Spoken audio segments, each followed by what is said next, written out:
大家好，歡迎收聽 Fairies Channel 嘅子言說，我係 Jenny 孫子言。前幾日咧就為個客人做咗一個諮詢啦，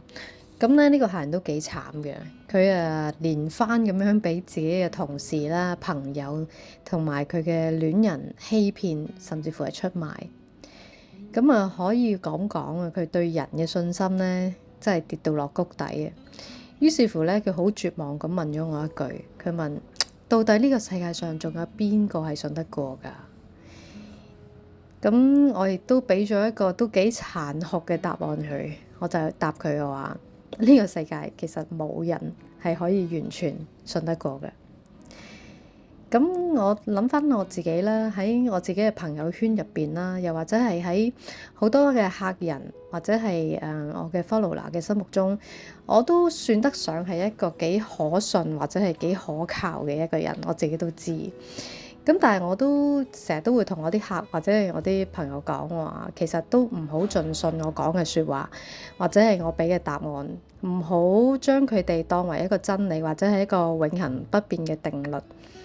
因為咧，我其實都只不過係一個凡人嚟嘅啫，我唔係一個聖人或者一個神仙啊。咁凡人係點啦？凡人係一定會出錯，凡人係一定會有軟弱嘅時候，凡人亦都一定會有佢自己嘅陰暗面，又或者係喺佢身心疲憊嘅時候，佢嘅能量狀態會好唔穩定。咁你就算話我，即係就算講到好神啊，我識得去通靈啦，或者係可以去 connect 啲神明去俾答案啦。咁但係當我狀態唔穩定嘅時候，咁其實嗰個答案都未必係一個真實 connect 到出嚟嘅答案嚟嘅。咁所以人就一定係會有唔穩定嘅時候嘅。你唔好話人啦，就算係機器，就算係電腦，佢都會偶然輕機，又或者係突然間自己走去 reboot，跟住冇晒啲嘢啦。咁更何況係人呢？自從有咗互聯網之後呢，俾我哋見到好多好多嘅真相，亦都俾我哋從多角度去睇到唔同嘅事情嗰個嘅唔同嘅面向。咁我發現，當傳播媒體可以被政治勢力去操控，當一啲我哋好相信、好深信嘅一啲傳統嘅醫學或者係科學，可以係藥廠既得利益嘅一份子，當一啲學術嘅權威都可以被一啲財團去收買，當一啲宗教可以為咗商業利益而弄虛作假，甚至係違背教義，當好多嘅明星名人喺利慾或者係引誘嘅面前可以表裏不一、大話連篇，甚至乎所有科學、醫學、物理學等等嘅文獻等等嘅權威都可以被一啲推陳出新嘅研究或者係理論所推翻嘅時候，就連聖經同道德經都會因為後嚟出土嘅一啲死海古卷或者係道德經嘅白書版被發現，原來咁多年嚟都受到人為嘅篡改。咁我哋應該信啲乜嘢啊？我哋仲可以信啲乜嘢？首先，我哋其實係搞唔清楚嗰個所謂嘅信任到底係代表緊啲乜嘢。當我哋信任一個人，究竟代表緊啲乜嘢啊？最好呢，我哋先搞清楚呢件事。如果係相信嗰個人嘅專業知識，我哋能唔能夠保證嗰啲知識係一定唔會有錯，唔會有誤差？我相信就算連嗰個專業人士本身都唔敢100% 去保證全部都正確無誤。咁如果我哋係相信嗰個人嘅人格，佢唔會傷害、背叛或者出賣我哋嘅，咁我哋又能唔能夠保證嗰個人一生都唔會因為恐懼或者一時嘅軟弱，或者佢當時嘅情緒，或者係一時受唔住引誘，而做出一啲連佢自己都諗唔到、控制唔到嘅事出嚟，最後都係傷害咗我哋、背叛咗我哋、出賣咗我哋呢？如果我哋係相信嗰個身心靈嘅導師，或者係所謂師傅，或者係所謂嘅 mentor，所謂嘅 guru， 能夠有大智慧，可以連結神明。我哋相信佢可以為人消災解難、趨吉避凶、指點迷津。但係我哋能唔能夠保證嗰個所謂嘅大師唔會因為一時嘅身心靈能量嘅低落，又或者係因為受唔住名利嘅誘惑，而令到佢嘅靈力受阻、能量受困，甚至乎係連連結神明嘅能力都失去埋？我哋能唔能夠保證啊？相信連嗰個大師自己都保證唔到啦。以上嘅種種，相信冇人能夠100%去保證。咁我哋又憑啲乜嘢認為自己可以完全咁樣去相信一個人？咁樣係一件好唔合情理嘅事，亦都係一個一廂情願嘅諗法。講到尾啊，其實我哋好希望有個人能夠俾我哋100% 咁去信任，都係因為懶得自己去揾答案，唔想為自己嘅決定或者自己嘅判斷負上責任。我哋希望有個人可以，我哋一問佢就俾到個正確嘅答案我哋。我哋希望可以藉由嗰個人嘅建議或者係嗰個人嘅判斷嚟到去幫自己做決定。當我哋決定出咗問題嘅時候，起碼都有個人可以賴，係咪咁呢？正所謂聖人都會出錯，更何況呢個世界暫時嚟講都係冇聖人嘅，大家都只係凡人。當我哋要決定相信一個凡人，無論嗰個係邊一個，最好呢，先要有失望嘅準備。做人呢，唔可以輸打贏要信一個人，亦都係一樣，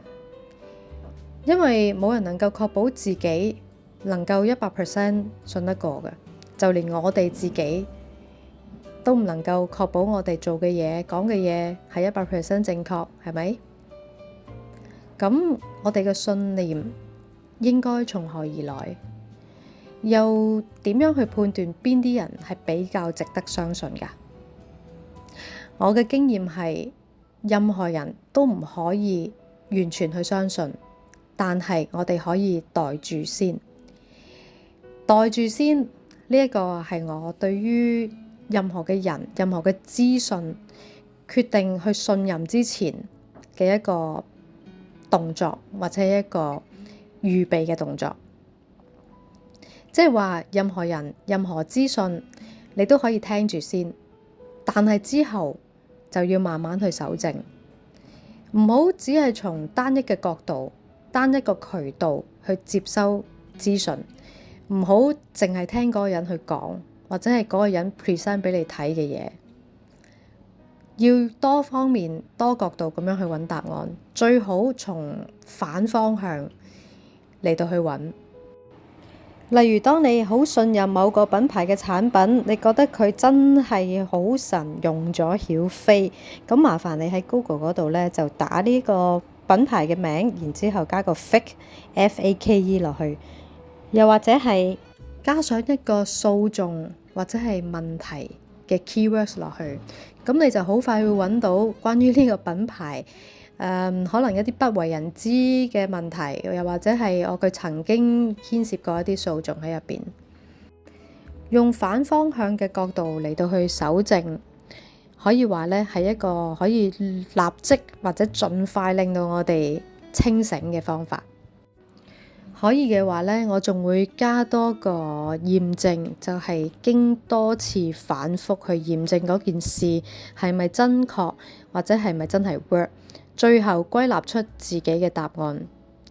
咁你歸納咗自己嘅答案，建立咗自己嘅信念之後，最後仲要抱住一個開放嘅心態去接受呢一個答案或者呢個信念，可能喺將來會被一啲更有力嘅證據去推翻。因為有好多人一旦建立咗自己嘅信念系統，佢相信咗某一件事，就算將來有一個好強力嘅證據顯示佢所相信嘅嘢係有問題，又或者有誤差，佢都唔願意去接受，因為佢唔相信，或者佢唔想相信自己信錯咗人，或者係信錯咗一啲資料。咁對人亦都係一樣嘅，千祈唔好只係睇外在嘅條件，唔好因為對方嘅身份、地位、佢嘅學歷、佢嘅知名度、佢嘅曝光率、佢嘅身家、佢嘅財富，唔好因為呢啲嘢而去決定將嗰個人睇高一線，因為呢啲嘢通通都可以係一啲外在人為嘅包裝。要判斷一個人係咪可信，其實有好多種方法。之前呢，我亦都有啲片呢嚟到去教大家去辨識嘅。咁但係透過長期觀察同埋相處啊，以及我哋內在嘅直覺，呢兩個方法呢係比較可靠，同埋我覺得係必須嘅。對人對事都要有保留，凡事都要留一線，千祈唔好盡信，亦都要接受凡人都會有錯，冇人係完全可信嘅。但係當中你要信幾多，你要過濾幾多呢？呢啲就全憑自己嘅智慧、經驗同埋有冇去努力去揾答案。如果連去 Google 都懶嘅，去問多個人都唔想嘅，要靠人哋完全提供一個答案俾你嘅，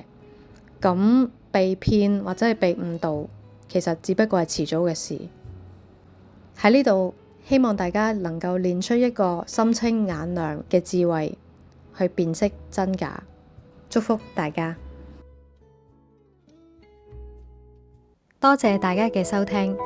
鍾意我哋 channel 嘅朋友，歡迎你哋訂閱、分享、留言俾我哋啊！想了解我哋嘅產品或者預約服務，可以到 shop.fairies.co。我哋下次再見啦，拜拜。